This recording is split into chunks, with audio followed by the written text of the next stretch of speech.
revelação do Filho. Amém? Glória a Deus. E hoje, com a graça do Senhor, vamos iniciar mais uma série.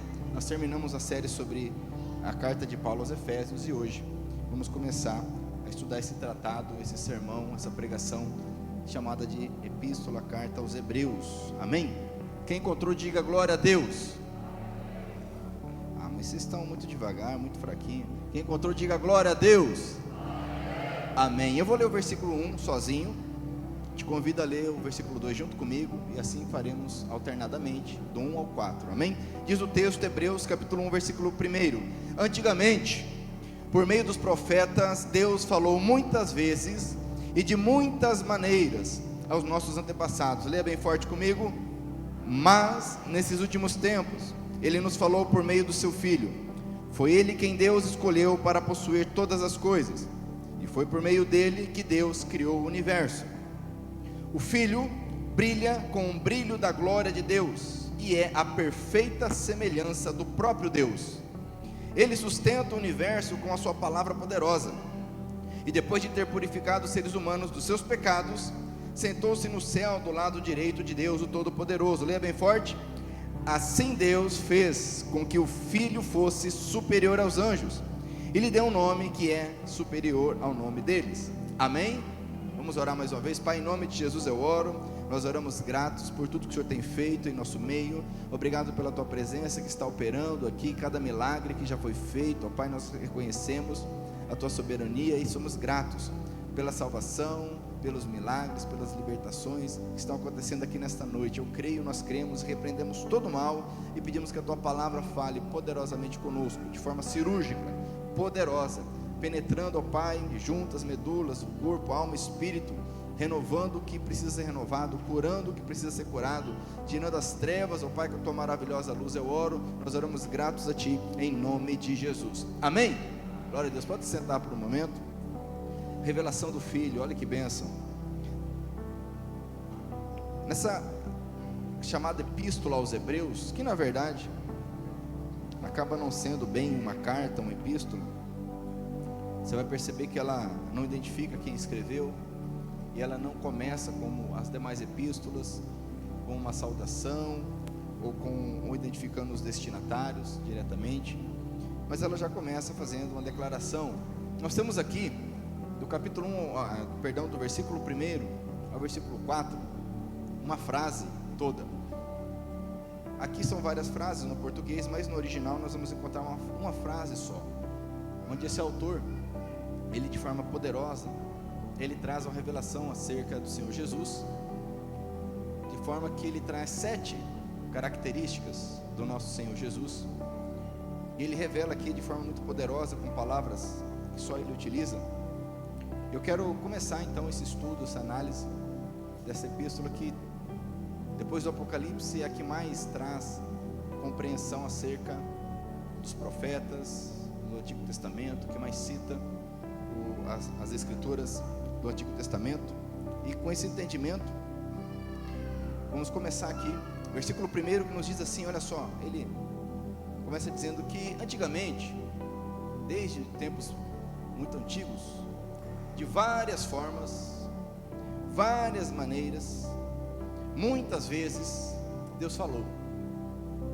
Isso nos revela que Deus é um Deus que fala, um Deus que não está quieto, não está isolado, não está indiferente para conosco. Deus sempre falou, e Ele continua falando. Nós cremos no que chamamos de teísmo, ou seja, existe um Deus que não é apenas o Criador, mas Ele é o mantenedor do universo, e Ele se relaciona com a sua criação. E Ele falou de várias formas. Ele falou através de sonhos, falou ao coração, falou através de anjos, visões, profetas, escritos, milagres. Mas Ele está nos explicando aqui, é que Ele está se referindo ao povo de Israel, quando Ele fala que os nossos antepassados, está se referindo àquele contexto bíblico, mas se aplica a nós também, uma vez que somos descendência de Abraão por meio de Cristo Jesus. Mas agora, nesse momento, nessa etapa da história, diz aqui o texto, nesses últimos tempos Ele tem falado ainda, Ele continua falando. continua a ministrar. Isso nos mostra que a revelação de Deus ela é progressiva, porém ela tem um ápice, ela tem uma completude que se encontra no Filho. E é sobre isto que ele começa agora a falar. Ele vai nos dizer aqui no versículo 2: nesses últimos tempos, ou nesses últimos dias, ele nos falou por meio do seu Filho. Foi ele quem Deus escolheu para possuir todas as coisas, e foi por meio dele que Deus criou o universo. Como eu disse, ele traz aqui 7 características do Senhor Jesus. Nesse versículo 2 nós temos 2 aqui, mas primeiro precisamos entender que nós estamos vivendo o que a Bíblia chama de últimos dias. Isso não é de agora, de 2000, 2010, 2020. Biblicamente, os últimos tempos começaram a partir do momento que o Salvador veio. Dia 25 nós vamos comemorar o que seria o nascimento do Senhor Jesus, ou seja, a vinda dele ao mundo, quando o Verbo se fez carne e habitou entre nós. Sabemos pela Bíblia que o Senhor Jesus, ele não inicia a sua existência a partir da concepção pelo Espírito Santo na Virgem Maria, mas ele é Deus, sempre existiu e criou todas as coisas, como veremos. Mas ali ele decidiu então se fazer carne, e de forma poderosa ele vem ao mundo e se preserva da contaminação do mundo, começando por Maria, que como todos nós, serva de Deus, a mais bem-aventurada de todas, mas necessitando também do Salvador, ela que também precisava ser tocada pelo Senhor. E Deus então, o Senhor Jesus, todo puro, se purificou a si mesmo e se manteve incontaminado no ventre de Maria, nasceu, viveu, ministrou, morreu por nós, ressuscitou, ascendeu aos céus, está, como diz o texto, à destra de Deus, à destra do Pai. Mas veja bem, diz o texto aqui que os últimos dias então já começaram. Você pode pegar, por exemplo, lá em 1 Coríntios capítulo 10, ou quando o próprio Senhor Jesus, lá em Marcos, ao sair das águas, após ser batizado, assim como alguns serão batizados hoje aqui, amém? Glória a Deus. Após ser batizado, ele sai das águas, ele passa um período em oração e jejum no deserto, e após esse momento, ele então, capacitado pelo Espírito Santo, começa a pregar o Evangelho. Ele diz, como está em Marcos: arrependam-se dos seus pecados, pois o reino de Deus está próximo, é chegada a hora. Que hora é essa? A hora final. No relógio de Deus, a hora final começou quando o Filho veio. É tão interessante isto, que por exemplo, quando Daniel tem revelações acerca do futuro, acerca do que há de vir, Deus no final do livro de Daniel, ele termina dizendo assim: Daniel, sela o que você escreveu, porque vai demorar muito para isso acontecer, são coisas para o futuro. Enquanto isso você vai descansar até que venha a ressurreição. Mas quando o mesmo Deus traz a revelação a João lá na ilha de Pátimos, a revelação que nós conhecemos como Apocalipse, ao final do livro ele diz: olha, pregue isso, anuncie, porque é chegado o tempo, vem a hora. Nós estamos vivendo nesses últimos tempos. Então nesses últimos tempos existe a revelação perfeita, completa, acabada, maravilhosa, que é o Senhor Jesus, que é o Filho. E vai dizer aqui o texto então, versículo 2: mas nesses últimos tempos ele nos falou por meio do seu Filho, ou de uma forma filialmente, conforme é possível traduzir esse texto do original. Ou seja, agora Deus está falando de uma forma diferente, Ele está nos falando como a filhos. Mediante Jesus, Ele fala agora a nós como a filhos.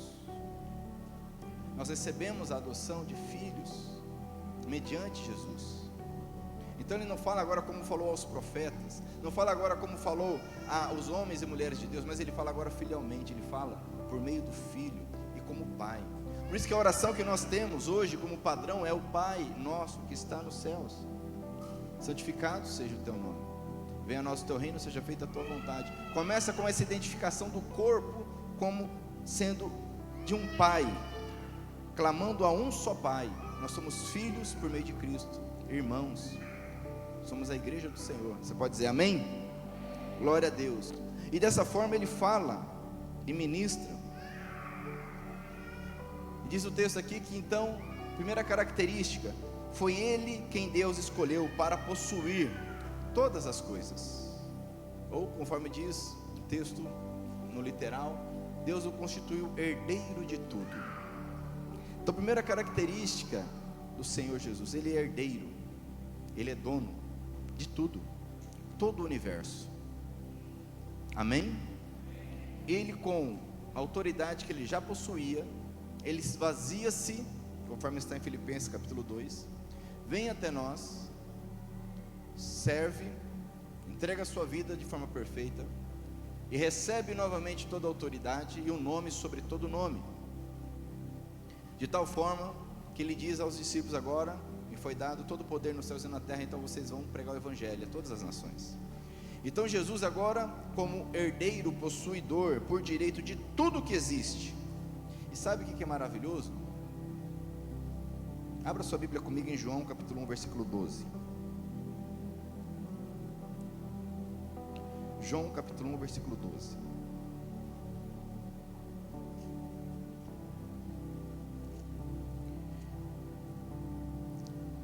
Que Deus é tão bom para conosco, que Ele enviou o seu Filho, para que nós também tenhamos essa comunhão com Ele. Versículo 12 do capítulo 1 de João diz assim: eu acredito que a maioria dos irmãos que estão há algum tempo conosco já memorizaram esse versículo, pois ele é citado aqui praticamente todo o culto. Diz o texto: porém, alguns creram nele, falando de Jesus, alguns creram nele e o receberam, e a estes Ele deu o direito de se tornarem filhos de Deus. Amém? Ou seja, aqueles que creram e receberam a Jesus, recebem a autoridade, o direito de se tornarem, ou ser tornados, porque isso é passivo, é Deus que nos torna filhos, não nós que nos tornamos, de sermos tornados, feitos filhos de Deus. Então agora, essa maravilha da revelação filial do Pai a todo aquele que crê e torna-se filho por meio do Filho, nos alcança por meio da fé em Jesus Cristo. Amém? Glória a Deus. Mas mais do que isso, porque a primeira característica é que Jesus é herdeiro de tudo. Amém? Mas olha só, abra comigo em Romanos capítulo de número 8. Romanos capítulo 8. Olha o que diz o texto aqui, que interessante.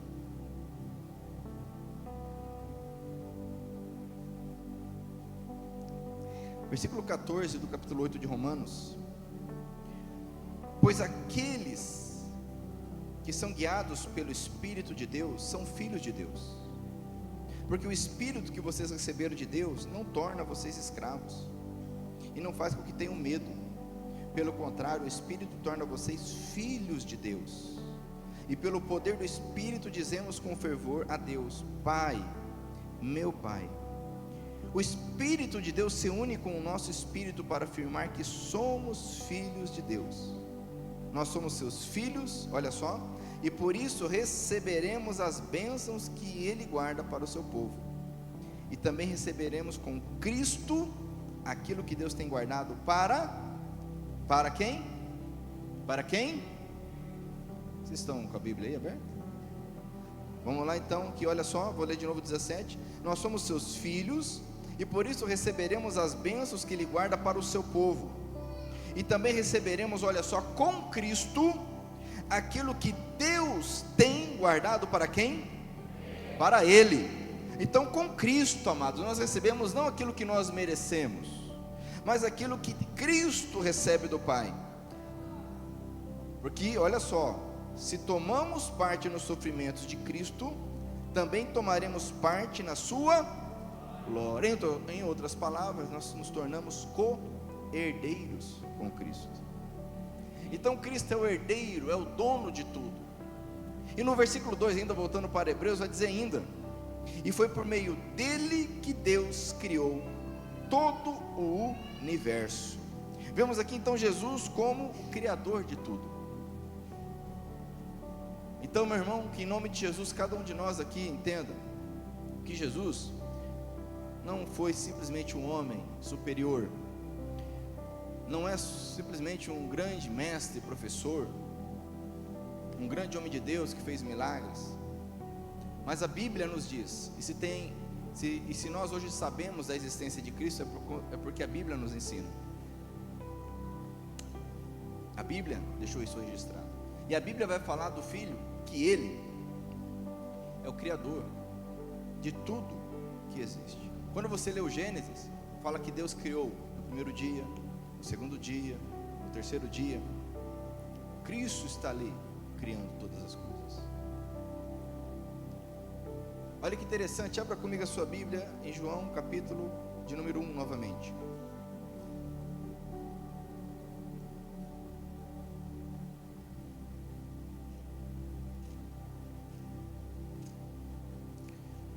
Lá em João, capítulo 1, nós temos essa revelação maravilhosa acerca do Filho.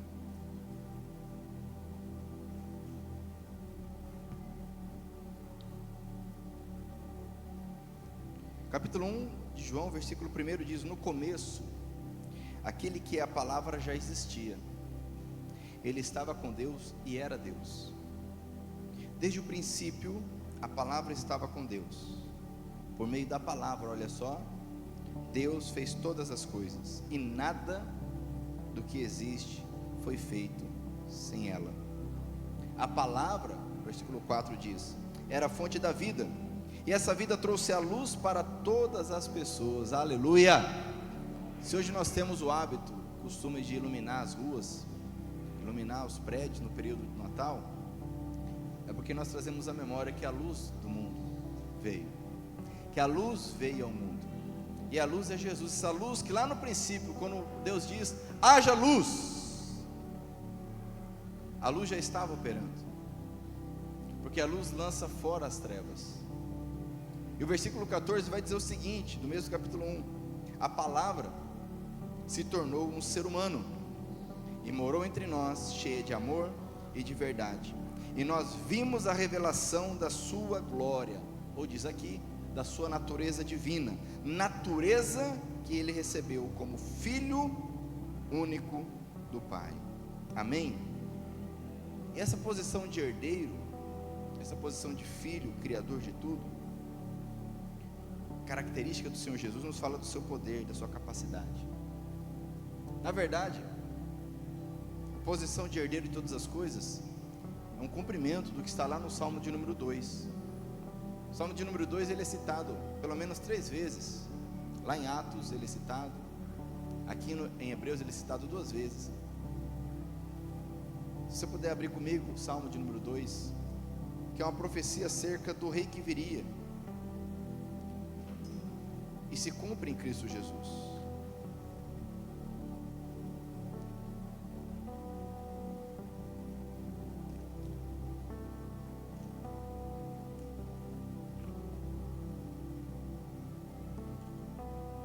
Olha que interessante, o texto diz assim, nessa profecia do Salmo de número 2: porque as nações pagãs planejam revoltas, porque os povos fazem planos tão tolos,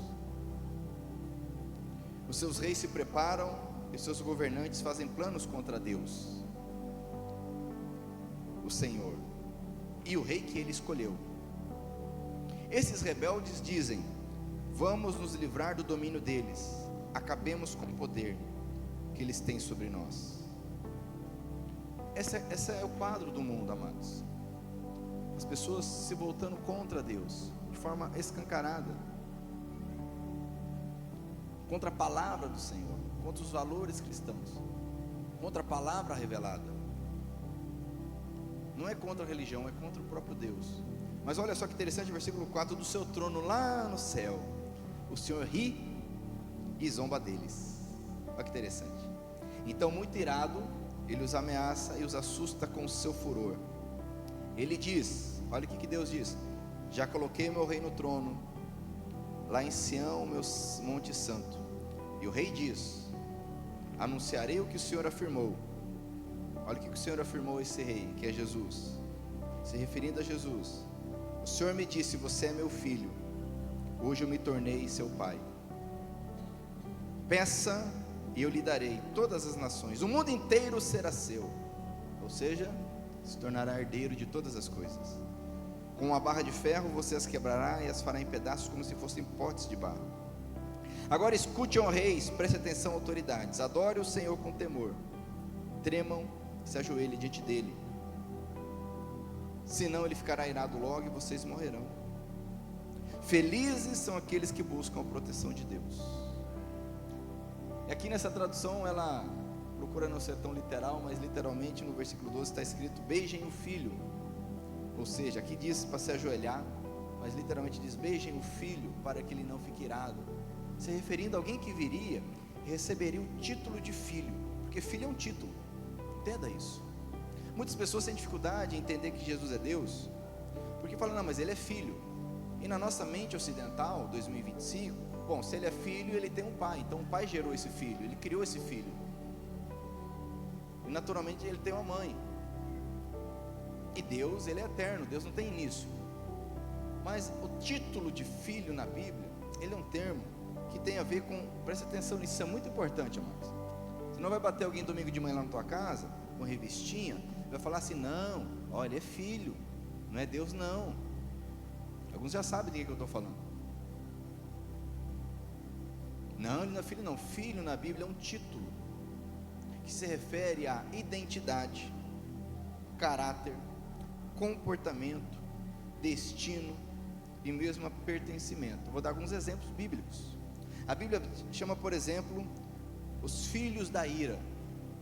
O que isso quer dizer? Que a ira se casou e teve filhos, filhotinhos, sim ou não?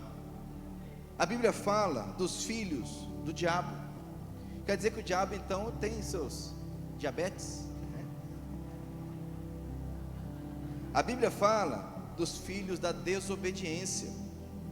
A Bíblia fala dos filhos de Belial, ou da transgressão. A Bíblia fala dos filhos da luz, fala dos filhos do reino, fala dos filhos do maligno, dos filhos da perdição, dos filhos do inferno. O que isso quer dizer? Fala de uma identidade, de características, de comportamento, de natureza. Não está falando que houve um pai e uma mãe que gerou alguma coisa. O título filho de Deus significa que este que viria tem a natureza, a identidade do próprio Deus. Por isso que Jesus, ao se identificar dessa forma aos judeus, aqueles que não creram quiseram apedrejá-lo, porque ele estava dizendo blasfêmias na mentalidade deles, porque ele estava, e a Bíblia diz claramente isso, porque ele estava se fazendo, se comportando como se fosse Deus. Eles não entenderam que ele é o verbo que se fez carne, a palavra que se tornou um ser humano. Quem está entendendo, diga glória a Deus. Então lá em Hebreus, voltando para Hebreus, nós temos aqui: antigamente por meio dos profetas, Deus falou muitas vezes e de muitas maneiras. Isso é um poema, amados, no original, palavras fantásticas aos nossos antepassados. Mas nesses últimos dias, no final de tudo, veio a revelação perfeita e completa, de forma, através do Filho. E o Pai tem falado conosco. Foi Ele quem Deus escolheu para possuir todas as coisas, e foi por meio dele que Deus criou o universo.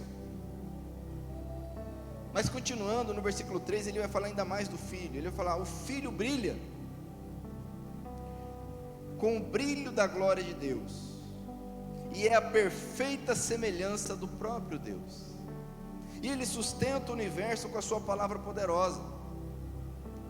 Então, na visão cósmica, ele diz que esse Filho, ele tem um resplendor da glória de Deus, aqui traduzido como ele brilha com o brilho da glória de Deus. Mas o fato é que o texto diz que ele tem o esplendor da glória de Deus, esse resplendor da Shekinah, da glória.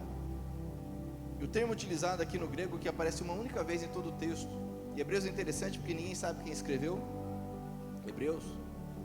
Ele é muito rico, esse livro, e ele usa um vocabulário todo particular, muitos termos que são usados apenas uma vez. Aqui nós temos quando fala que ele é o esplendor, ele brilha com o brilho de Deus, é o resplendor da glória, da Shekinah de Deus.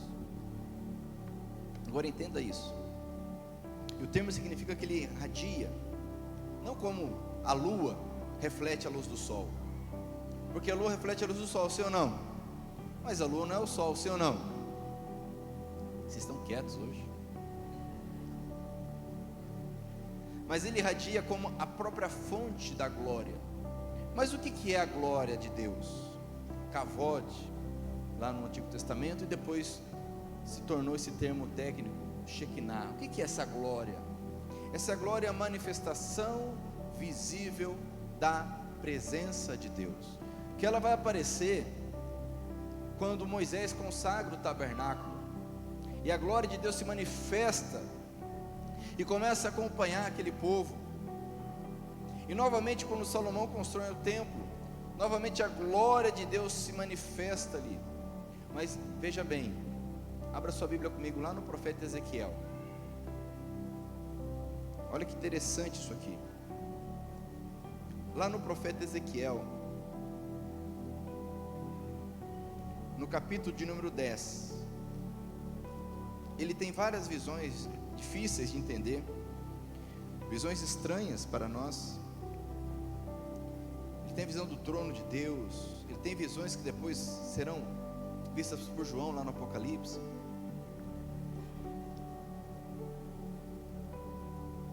Mas uma coisa que ele vê é a glória do Senhor. Essa glória, essa manifestação, isso que faz a diferença. O que faz a diferença no nosso meio, amados, presta atenção. O que faz a diferença no nosso meio é a glória, é a presença de Deus. Não vi nenhum amém. Moisés, certa vez orando a Deus por conta da rebeldia do povo, e Deus falou: eu não vou mais com vocês, eu vou enviar o meu anjo na frente de vocês, está tudo certo, eu vou enviar meu anjo na presença de vocês, vocês podem ir, vocês vão ser vitoriosos. Mas Moisés falou: se o Senhor não for conosco, não adianta nós irmos. O que faz a diferença é a glória, é a presença do Senhor. E essa presença, ela estava representada no templo que Salomão construiu. Mas o povo, com a sua rebeldia, com a sua idolatria, foi abandonando, se distanciando de tal forma. Olha só, capítulo 10 de Ezequiel, versículo 18 diz assim: então a glória do Senhor saiu, olha só, saiu da entrada do templo. Ele teve essa visão e parou por cima dos animais. Esses animais são seres que ele viu ao redor do trono de Deus. Enquanto eu estava olhando, os animais abriram as asas, subiram da terra, e as rodas foram com eles. Olha só, aí pararam no portão leste do templo, e a glória de Deus de Israel continuou acima deles. Então a glória que está saindo do templo. No capítulo 11, ele vai trazer uma série de juízos. Aí tem uma palavra de esperança, porque Deus sempre tem uma palavra de esperança, Deus sempre tem uma palavra de consolo, amém? E se você não temos tempo de ler aqui o que viria de castigo, de ira sobre aquele povo, mas Deus traz uma palavra de esperança no versículo 19 do capítulo 11, que diz: eu lhes darei um coração novo e uma nova mente, tirarei deles o coração de pedra, desobediente, e lhes darei um coração humano, obediente. Assim eles cumprirão as minhas leis e obedecerão fielmente a todos os meus mandamentos. Eles serão o meu povo e eu serei o Deus deles. Depois dessa palavra, uma promessa, vem a triste realidade daquele contexto. Olha só, versículo 22. Os animais com asas começaram a voar, e as rodas foram com eles. A glória do Deus de Israel estava por cima deles. Aí a glória do Senhor se afastou da cidade e foi parar sobre o monte que está a leste dela, que é o Monte das Oliveiras. Ou seja, Ezequiel, ele viu, entendeu por que o templo foi destruído. Porque a glória de Deus não estava mais lá. E nunca mais a glória do Senhor foi manifesta, mesmo quando foi reconstruído o templo por Esdras, Neemias, mesmo quando Herodes o Grande fez um grande templo, nunca mais a glória do Senhor foi manifesta. Até que, diga comigo, até que, abra lá em João capítulo 1, novamente João capítulo 1. Talvez, amados, esse seja um dos capítulos top 3 da Bíblia, de riqueza. João capítulo 1.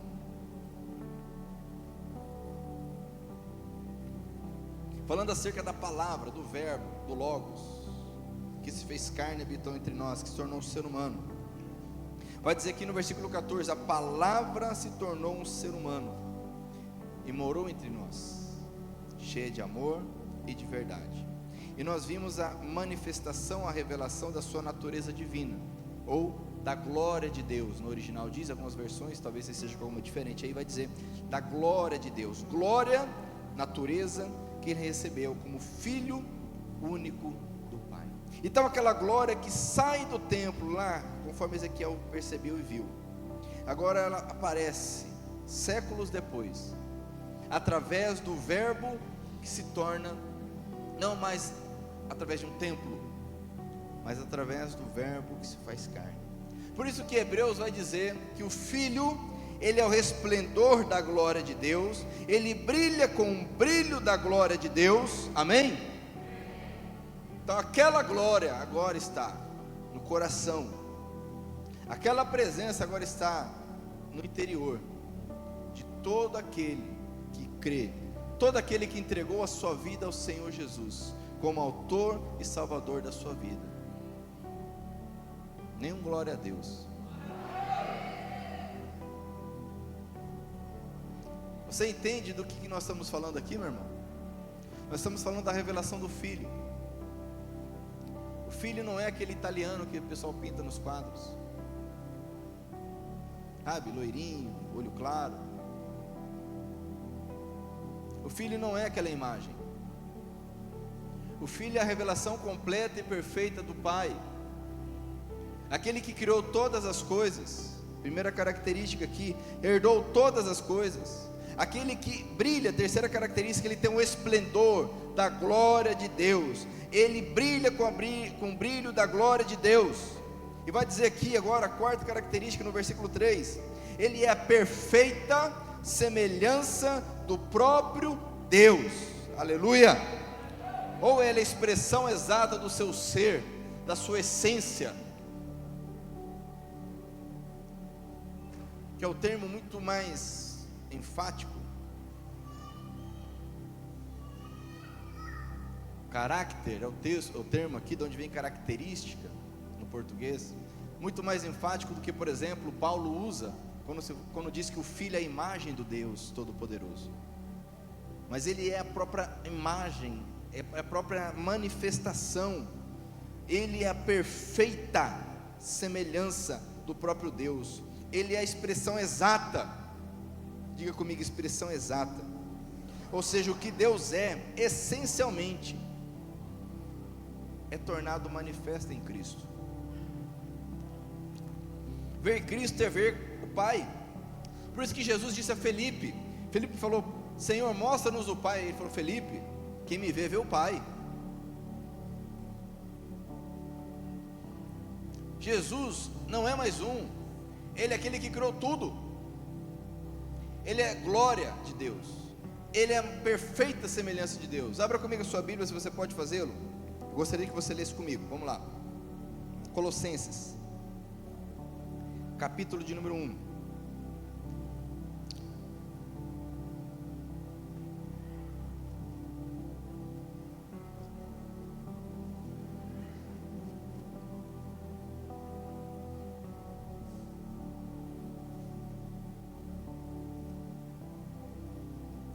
Capítulo 1 de Colossenses, a partir do versículo 15. Se você pudesse ficar de pé para ler comigo, se você puder fazê-lo e quiser fazê-lo, nós vamos ler do versículo 15 em diante, até o versículo 20. Eu vou ler um versículo aqui sozinho, gostaria que você lesse outro comigo bem forte. Isso aqui é maravilhoso que Paulo escreve aqui. Olha o que ele diz: ele é o primeiro filho, é a revelação visível do Deus invisível.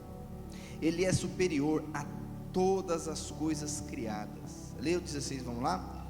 Pois por meio dele Deus criou tudo no céu e na terra, tanto que se vê como que não se vê, inclusive todos os poderes espirituais, as forças, os governos, as autoridades. Por meio dele e para ele Deus criou todo o universo. Amém? Antes de tudo, ele já existia. Aleluia! E por estarem unidas com ele, todas as coisas, olha só isso aqui, meu irmão. Onde Deus está, onde Deus habita, onde Jesus está, não há bagunça, não há confusão, não há piseiro. não há balbúrdia, porque diz o texto, olha só o versículo 17: antes de tudo ele já existia, e por estarem unidas com ele, todas as coisas, por estarem unidas com ele, são conservadas em ordem e harmonia. Quer um casamento com ordem e harmonia? Quer uma família com ordem e harmonia? Olha o que o texto diz, meu irmão, versículo 18, se você puder, lê comigo bem forte, vamos lá? Ele é a cabeça do corpo, que é a igreja, e é Ele quem dá vida ao corpo. Ele é o primeiro filho que foi ressuscitado, para que somente Ele tivesse o primeiro lugar em tudo, pois é pela própria vontade de Deus, que o Filho tem em si mesmo a natureza completa de Deus. Versículo 20 comigo bem forte, vamos lá? Portanto, por meio do Filho, Deus resolveu trazer o universo de volta para si mesmo. Ele trouxe a paz por meio da morte do seu Filho na cruz, e assim trouxe de volta para si mesmo todas as coisas, tanto na terra como no céu. Amém? Você pode dar um glória a Deus? Vamos aplaudir o Senhor Jesus, nosso Senhor e Salvador. Ele é o resplendor da glória de Deus, Ele é a manifestação da glória, Ele é a imagem perfeita, Ele é a expressão exata do ser todo-poderoso. Amém? Pode sentar. Esse é o nosso Senhor Jesus, amados. Ele é o caminho, a verdade e a vida. Diz aqui em Colossenses que nós lemos, Ele é o primeiro filho, é o primogênito. Aí como vão dizer, está vendo? Ele é o primeiro. Então ele começou, então ele não tinha filho, ele é o primeiro. O título de primogênito não significa que Jesus foi feito primeiro, como se ele não existisse e veio a existir. O primeiro filho primogênito na Bíblia é um título. Por que, por exemplo, Jacó roubou a primogenitura de Esaú? Quem nasceu primeiro foi Esaú, mas a primogenitura, o direito, Jacó tomou para si. Por isso que lá no Salmo 89, Deus fala acerca de Davi e do rei que viria da descendência de Davi: ele será o meu primogênito. Todo mundo sabe que Davi não era o primeiro filho, não era o primogênito. Primogênito na Bíblia é um título. Esse é o título de Jesus aqui revelado por Paulo em Hebreus. O primogênito, o primeiro, o filho, o que tem a natureza, o que tem o poder, o que tem a glória, o que manifesta a semelhança perfeita do próprio Deus. E olha só, amados, conforme diz lá em Colossenses que nós lemos, e aqui diz também, olha só: Ele sustenta o universo com a sua palavra poderosa. Não como o Atlas, o deus grego que carregava o mundo nas costas. Não, Jesus manifesta, Ele sustenta tudo com a palavra, com a sua palavra poderosa. Por isso que no nome de Jesus os demônios saem, os enfermos são curados. Por isso que em nome de Jesus nós somos salvos. É a palavra dEle que sustenta todas as coisas. É a palavra dEle revelada aqui, ó. Pela palavra poderosa dEle, Ele sustenta todas as coisas. Por isso que a Bíblia diz lá no Apocalipse: quando Ele vier, Ele virá com a espada na sua boca. Lógico que isso é simbólico, está se referindo ao poder da palavra dEle. Esse é o nosso Deus, esse é o nosso Jesus. Então nós temos aqui essas características. Olha só, quinta característica: sustenta tudo com a sua palavra poderosa. Mas olha só, Jesus não é só um Deus cósmico, distante, porque Deus fala. Diga comigo: Deus fala. Fala para o teu irmão: Deus fala, meu irmão. Deus, Ele está interessado em nós. E agora tem algo que tem a ver conosco. Saímos do plano cósmico e vamos entrar no plano ser humano. Diz aqui a próxima característica: que depois de ter purificado os seres humanos dos seus pecados, olha só, Jesus realizou a purificação. Ele realizou o perdão por meio da morte do sangue de Jesus. Todo pecado, toda impureza, toda iniquidade é lavada, é perdoada quando nós entregamos a nossa vida a Ele, amém? Por isso que aqui, se alguém está em Cristo Jesus, e tem um grande se aí, né? Se alguém está em Cristo Jesus, é uma nova pessoa, uma nova criatura, tudo se fez novo, porque Ele realizou a purificação completa, perfeita, acabada dos nossos pecados. Isso que nós veremos nos próximos capítulos dessa maratona. Como que isso aconteceu? Como isso aconteceu? E depois de ter feito isso, essa coisa maravilhosa, diz o texto então, sétima característica aqui, que Ele está sentado à destra da majestade nas alturas, diz o texto aqui. E depois de ter purificado os seres humanos dos seus pecados, sentou-se no céu, ao lado direito de Deus, o Todo-Poderoso. No original está dizendo assim, que Ele se assentou à direita da majestade nas alturas, que é uma perífrase para se referir ao Deus Todo-Poderoso. Essa tradução já faz esse trabalho. Mas é lógico, amados, que isso não é literal. Deus não tem um braço direito e um braço esquerdo, né? Isso também é um título. Dizer que Jesus se sentou à direita do Deus Todo-Poderoso quer dizer que Ele tem um lugar, o maior lugar de honra que existe. Não existe outro lugar de honra. Deus não tem um trono, Deus não é um ser humano. Por mais que as pessoas pintem, né, Deus um velho barbudão, né? É uma mistura da minha barba com a barba do pastor Márcio, né? Que ela é grande e branca, né? Então aquele velhinho lá sentado, né? Aí tem um italiano sentado do lado direito dele, não é verdade? E uma pomba voando por cima, sim ou não? Então, como se fosse a trindade.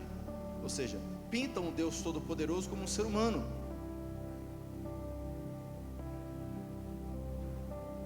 Isso é simbólico. Dizer que Ele se assentou à direita quer dizer que Ele está no lugar de honra, o maior lugar de honra que existe. Esse é o nosso Deus, depois de Ele ter realizado o trabalho que só Ele poderia realizar. E é tão poderoso, amados, que lá no Apocalipse João tem a visão seguinte, que ele tem a visão de um rolo, um livro, e esse livro diz lá que ele era fechado, selado com 7 selos, e diz que não havia ninguém nem no céu, nem na terra, nem embaixo da terra, com poder suficiente para abrir aquele livro, para quebrar aqueles selos. E aquele livro simboliza a humanidade. O destino da humanidade já estava traçado, e não havia ninguém que tinha o poder de pôr a mão e quebrar aquele selo e abrir o livro. E diz que João chorava, porque não havia ninguém, nem um anjo, nem um arcanjo, nem um serafim, nem um querubim, ninguém. Até que de repente o anjo falou: não chore, porque o filho de Davi, a raiz de Davi, o leão de Judá, ele venceu, e ele tem o poder para abrir o livro. Amém? Esse é quem purificou todos os pecados, está no lugar de honra, sentado à destra nas alturas, à destra da majestade. Esse é o nosso Jesus, amém? Volte a falar glórias ao Pai, glórias ao Filho, glórias ao Espírito Santo de Deus. Aleluia. 7 características, só para começar, só para aquecer essa carta de Hebreus, só 4 versículos. E no versículo 4 ele vai dizer, nós vamos encerrar que tem festa hoje ainda. Ele vai dizer o seguinte: assim Deus fez com que o Filho fosse superior aos anjos, e lhe deu um nome que é superior ao nome. Por que ele se refere aos anjos? Veremos na próxima etapa, que eles tinham a ideia que os anjos eram os seres mais superiores que existiam. Os anjos entregaram a lei a Moisés no Sinai, os anjos falaram aos profetas. Ezequiel viu muitos anjos, Daniel viu anjos, o anjo Gabriel apareceu para Maria, arcanjo Miguel lutou por Daniel. Mas nenhum anjo, nem um arcanjo, nem um querubim, nem um serafim chega nem perto do que é o nosso Deus, o Todo-Poderoso, o Senhor Jesus. E Ele tem um nome, e nome, amados, tem a ver com autoridade. Nome tem a ver com poder. Nome tem a ver com superioridade. E diz aqui o texto, né? Olha só. Ele deu um nome superior. Hebreus vai usar essa palavra aqui, traduzida por superior, 13 vezes, para demonstrar como a nova aliança, como Jesus, como a salvação é superior a tudo aquilo que já havia sido revelado. E ele vai dizer aqui, veja bem, que ele recebeu um nome. Eu quero encerrar com você, se você puder, fique de pé comigo, vamos ler o Filipenses capítulo 2, para nós encerrarmos. Filipenses capítulo de número 2.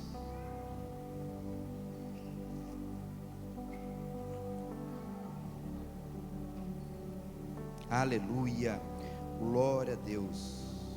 Diz o texto aqui, a partir do versículo 5, olha só.